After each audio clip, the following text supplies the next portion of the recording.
Hi everybody, I'm Sin. Welcome to the Book Nook, where we talk about the awesomeness that is books. Today we are going to talk about a book called the Kaiju Preservation Society. Hey look, it's upside down.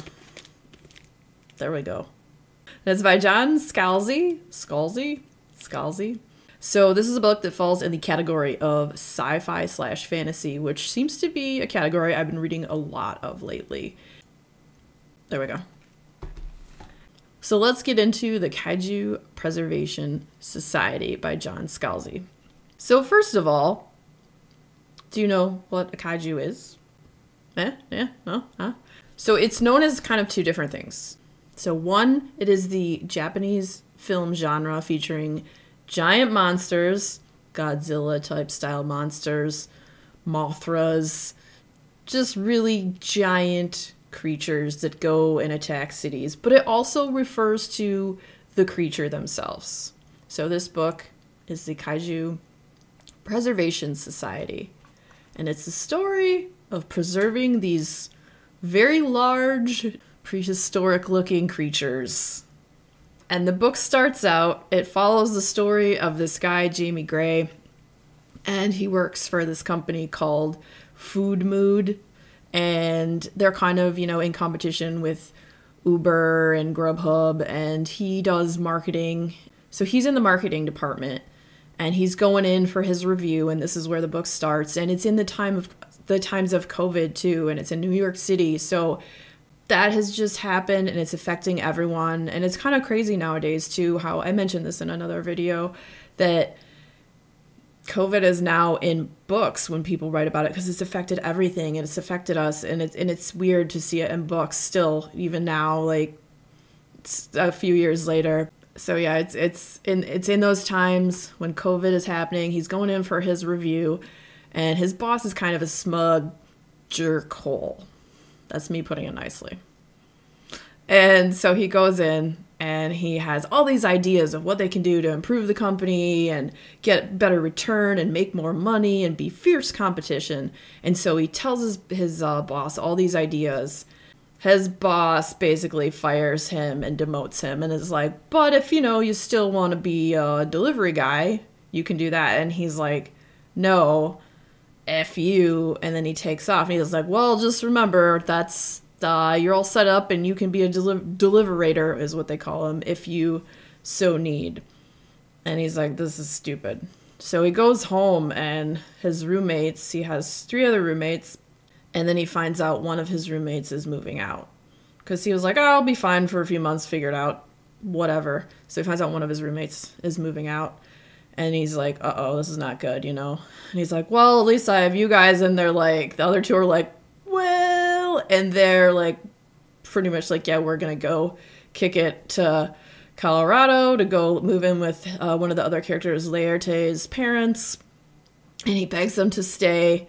It ends up, he's not going to be able to afford his tiny New York City apartment because they're super expensive if he doesn't take this job as a food delivery person, because no one is hiring. Stuff is weird. It's the start of the pandemic. And so that's like the intro to the book. So we hit the ground running. So what is Jamie Gray going to do? So one day he goes and he ends up delivering food to this guy that he used to know, and I believe it was from college. His name is Tom Stevens, and he goes in and he delivers them food, and then they kind of like recognize each other, like, oh, and so Jamie tells him his kind of story of what happened and what a jerk his boss is. And over time, he delivers food to him several times, and they kind of like build a somewhat casual relationship. One of the last times Jamie goes to deliver him food, he's like, this is going to be the last time I'm delivering food, because I'm going to quit my job and I can't do this anymore. And so Tom Stevens offers him a job, and he tells him he works as an animal preservationist for large animals. That's what he tells him. And so he hands him his business card, and he's like, I need someone who can do some grunt work and, basically pick things up, put them down.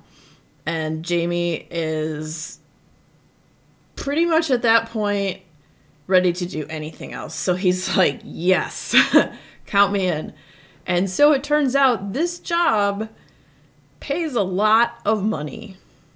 And so magically, all of a sudden, his worries about money are taken away. His roommates don't have to worry about it. They take care of his student debt and all this stuff. And then, so he's going to be going to a different country to go take care of these giant animals that he doesn't know what they are yet.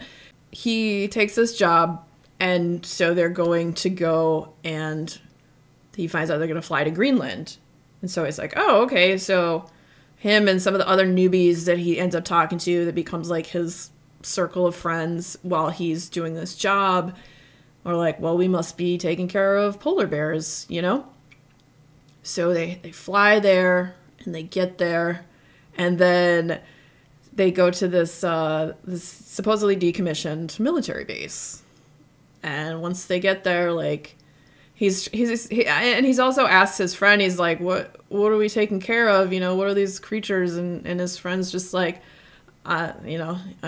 his lips are sealed until they get there. They get there, and the base is not decommissioned, and it has a nuclear reactor. And somehow this nuclear reactor has been able to open an interdimensional rift that takes them to a alternate Earth. So they all go through, and then they're in this tropical, oxygen-heavy, Jurassic Earth, one might say. And then they find out what these creatures are that they're going to be taking care of, and that they are mountainous, giant creatures that look like Godzillas. This book was fun and terrifying.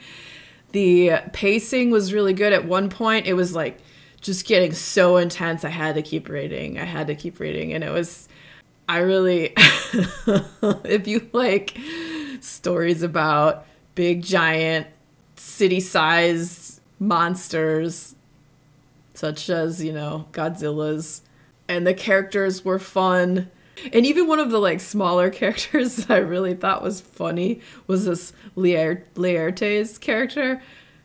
Laertes just says the funniest stuff. I'm not going to tell you what. You have to read the book to find out. There was action, adventure, there was scary parts, there were funny parts. It was just, as a whole, a fun and entertaining read. I gave this book 4 stars, a big bundle of Godzilla-sized entertainment. I read if I have a book and there's stuff in the back like acknowledgements and whatnot, I will read that. So the author's note was quite interesting to me, because he started writing a novel in 2020 at the beginning of March when all this happened. So, and when COVID happened. And so, like, all that happened, and he was writing a completely different book.